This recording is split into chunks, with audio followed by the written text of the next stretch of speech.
Good morning. First, I want to say that I disagree with previous speakers who said that it took 40 hours to get from Asia to Colombia, because it took me only 38 and a half hours, actually. So I don't know what airline they took here. And I also want to thank John Chipman and Tim and all the friends at IISS for inviting me to this conference. And I have sin to confess to. I've been a diplomat for 30 years, never been to Colombia once. So I'm glad that I have this opportunity. As a politician, I have about 250,000 followers, Twitter, in my country. And I promise in the next 2 days, I will tweet every day about Colombia for free. Okay. You can clap. It's illegal to clap. Okay, I want to talk about our experience in dealing with the conflict in Aceh, because I think there's a lot of similarities to what Colombia experiencing and some other Latin American countries. But the 5 elements that I want to leave you with are these in our efforts to resolve a conflict. One is leadership, pragmatism, forward-looking mindset, reconciliation, and patience. So all these elements were at play in how we resolve the conflict in Aceh, which was really one of the most difficult and bloody conflicts in our history. It was brewing for about 30 years, 3 decades. It was very hard to crack because GAM, the Free Aceh movement, which is the equivalent of FARC here, I would say, was a formidable military force. They were very effective, very disciplined. They were trained in Libya. They were very ideological, and they were bent on creating an independent Aceh state, independent from the Republic of Indonesia. Tens of thousands of people had died from the conflict, and the casualty from our side, especially from our military, was also considerable. Now, after 30 years of conflict, by the time of 2004, there was no sign of peace. And in fact, the military situation was deteriorating, and there was no hope of renewed talks between the government and GAM. But this changed in 2004 at the end of the year. And what changed it? It was the force of God. It was the tsunami. You know, we had this most horrible tsunami in December. 200,000 people in Aceh died. Aceh was flattened. Some parts of it, like it was hit by a nuclear bomb. And psychologically and politically, it hit everybody on the ground, not just nationally in Indonesia, but especially those in Aceh, and especially those fighting the conflict. So here we saw an opportunity. The opportunity was there was an opening created by this immense suffering for political negotiations. So we sent messages to the GAM soldiers on the ground. We asked them if they wanted to negotiate. And they said, we're suffering enough. We do want the best for the people of Aceh, but this has to be decided by our leadership abroad. And the leaders abroad were based in Europe. So we took it to them if they wanted to negotiate a peace settlement. And this was aided by former President of Finland, Martti Ahtisaari, as the facilitator. And what happens was quite remarkable. It involved only 5 rounds.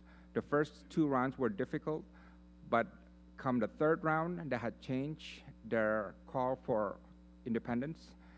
And after that, it only took 2 more negotiations to finalize a peace agreement in Aceh, a historic one. So about 5 to 6 months, 5 rounds of negotiations, and the negotiations were concluded. So that's what has happened, and that peace has held up until today.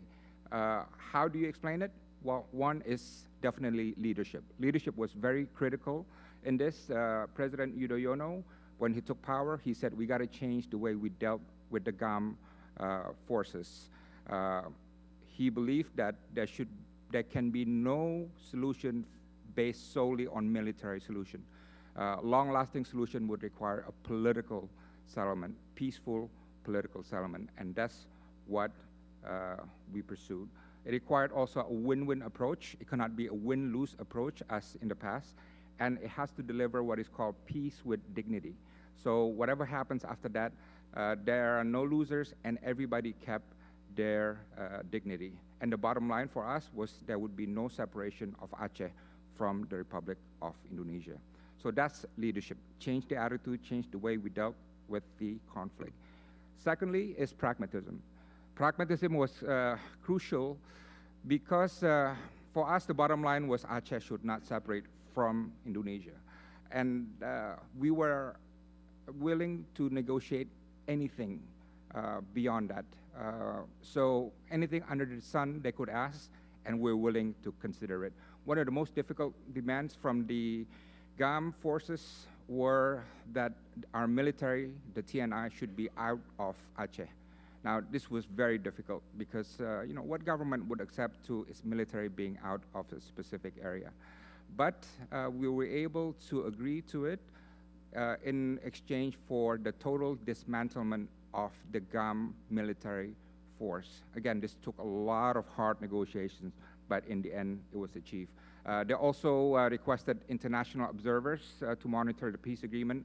This was not easy to accept in the context of Indonesia's political culture, but we took the risk, we accepted it, and before long, we were able to finalize the major points of the peace agreement. Third was forward-looking approach. And again, this is particular to Indonesia. I don't know if it will work for other countries, but there was a sensitive issue relating to human rights. Over the last 30 years, there was a lot of military operations. Both the military and the GAM forces had committed human rights on, on quite a large scale. There was a big question, fundamental question. What do you do? Do you look back and ask for accountability, or do you both recognize that mistakes have been made and you move on? We opted for the second one, which is forgive and move on and look forward.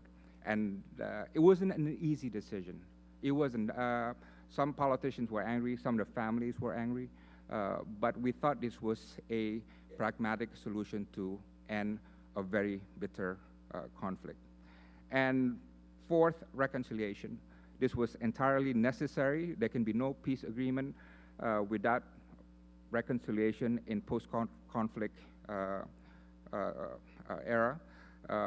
And this was achieved by changing our mindset from treating them like an enemy, as it was before, to a political partner.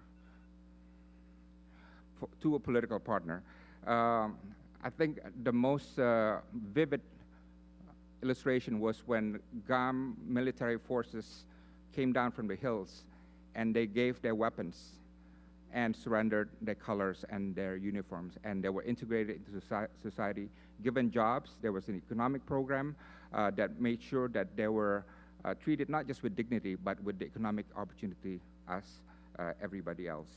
So that's what happened in Aceh.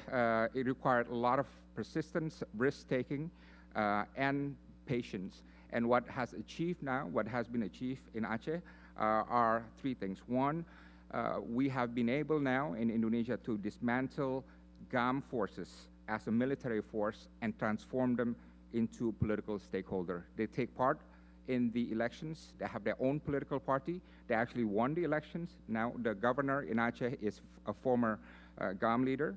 And not only that, we took care to integrate GAM members into society socially, economically, and culturally.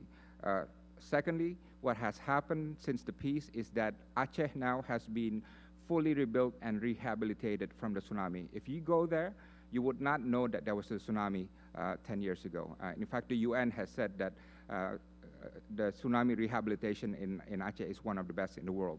And why was that possible? Because we got peace, right? Without the peace, there would be no rehabilitation from the tsunami. And third and last, in Aceh now, we are not suffering from a temporary ad hoc peace. What we have is real peace and permanent peace on the ground, and that has delivered huge differences in the daily lives of Acehnese and the continuation of the Republic of Indonesia. I thank you.